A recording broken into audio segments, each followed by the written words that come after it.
there! It's time for today's shared reading. And I am super excited today because we're going to be reading a nonfiction story. Today's story is going to be called The Log. And it is a nonfiction book, which means it is a true story. It has facts inside. I think you're going to enjoy it. It's another animal story.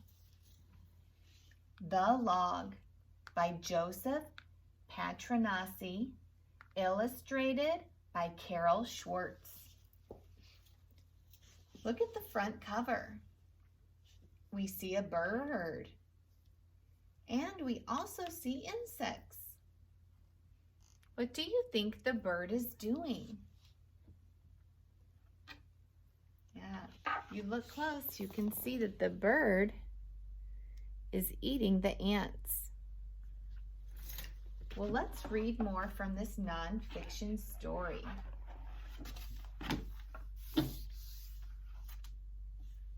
The Log by Joseph Patronasi, illustrated by Carol Schwartz.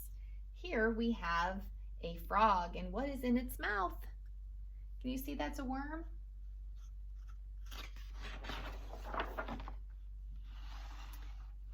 Okay, so in our story today, we have an illustration. We're also going to have photographs right here with some more facts about the insect or animal.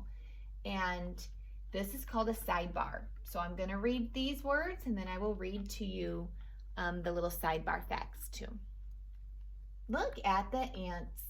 The ants are on the log. Carpenter ants chew holes in wood to make a nest.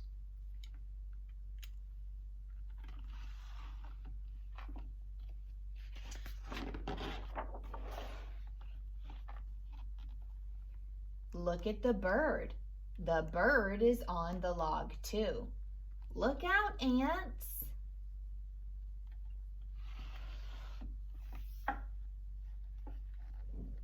Some woodpeckers look for food in old logs. I know that's hard to see, so I'm going to bring this up so you can see the picture of the real woodpecker. That's a photograph of a woodpecker. And here, this is the front cover picture, is an illustration of a woodpecker.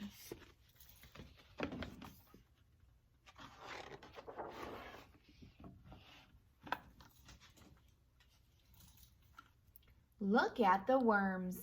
The worms are under the log. Earthworms like to dig in damp soil. Damp means wet. So we see the earthworms in the illustration. And there are the earthworms in the soil from the photograph. Some kids like to play with earthworms. If you are a kid who likes to dig up or play with earthworms when it's rainy and they come up from underneath in the dirt, can you wave to me?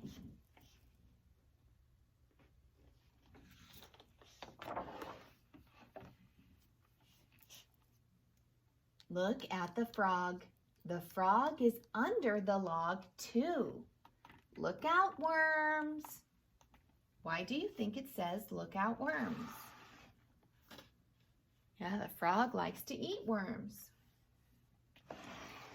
Frogs eat worms, bugs, and other small animals.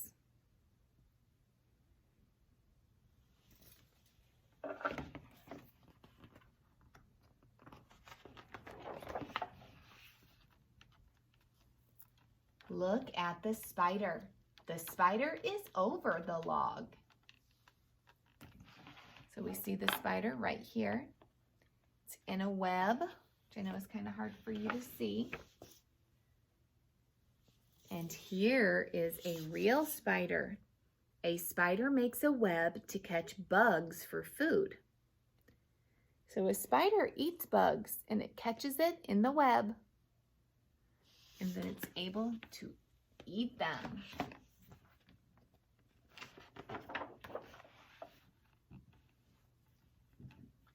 Look at the moth. The moth is over the log too.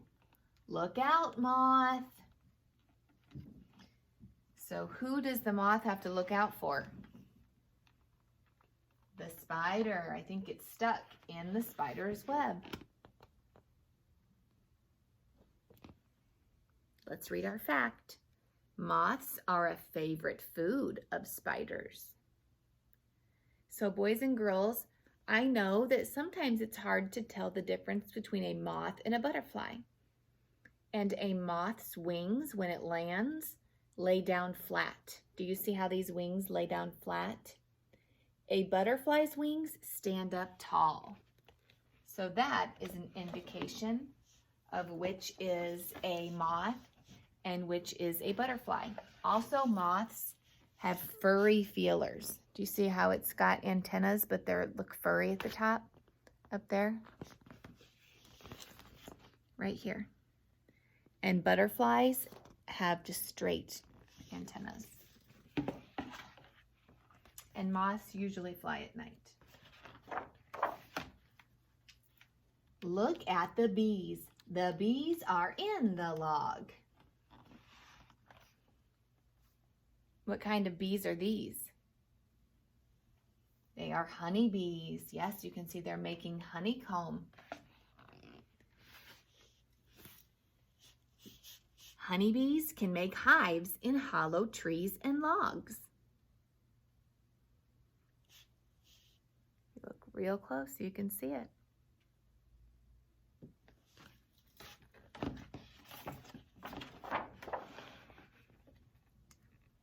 Look at the bear. Look out, bees. What is the bear doing?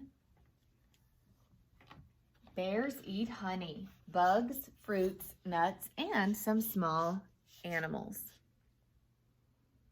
I'm sure you know that bears eat honey. I can think of a couple famous fiction bears that like honey.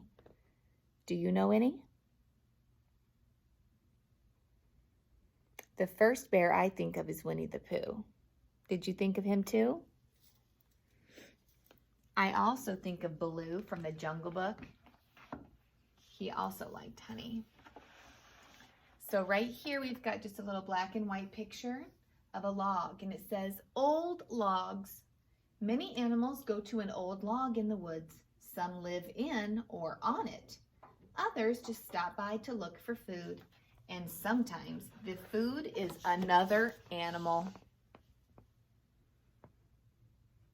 So if you're out playing in the woods or you're out on a hike with your parents and you see an old log, take a close look. You might find some animals or insects climbing around. I hope you enjoyed the story today. I enjoyed getting to read a nonfiction story to you. Have a great day.